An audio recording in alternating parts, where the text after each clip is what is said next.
Packham has opened up about his friendship with Sir David Attenborough spanning decades. The Earth star first met David as a teenager when he won a photography competition. Their paths crossed again while Packham was working as a cameraman for the NHU, the Natural History Unit, before he became a TV presenter. I met him in Florida. We spent the whole evening together and he tried to convince me that opera was a good thing, he says.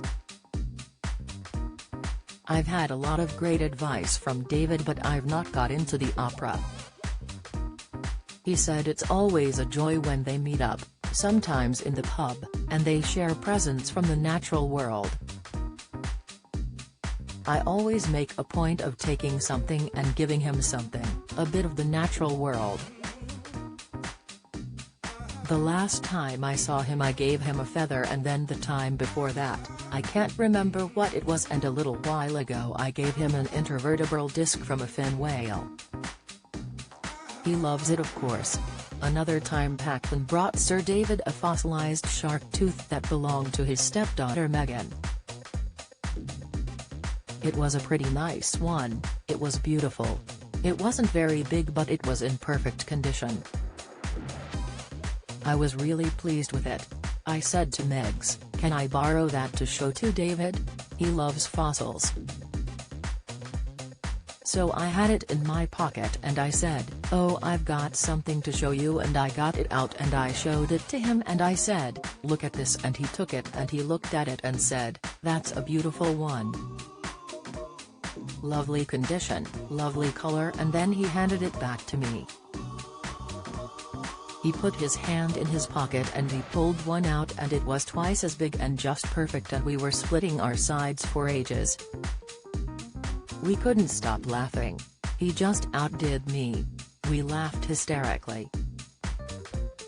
He does have a great sense of humor. A dry sense of humor. He said Sir David is in good nick despite his age. He is 97, he's obviously stepped back and he's not doing as much work.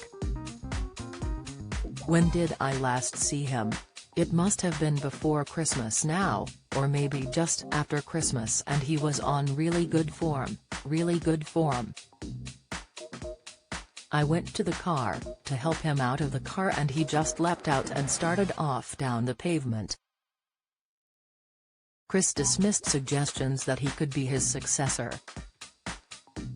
He is the greatest broadcaster there has ever been, the greatest advocate for the natural world that you will ever have. He's inspired generations around the world to develop a love for life on Earth.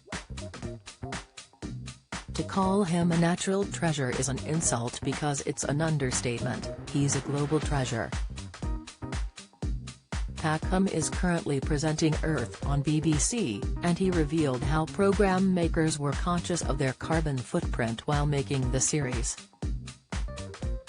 "We were really conscious of the climate components of the program, so we didn't go to very many locations. We also used local people and local scientists," he said. On what he wanted viewers to get from the program, he added, "I want people to look at it and think, what a wonderful planet we've got, what an extraordinary place. It's the only place in the universe where we know there's life. It's been through all these ups and downs and at this point, it's got humans on it.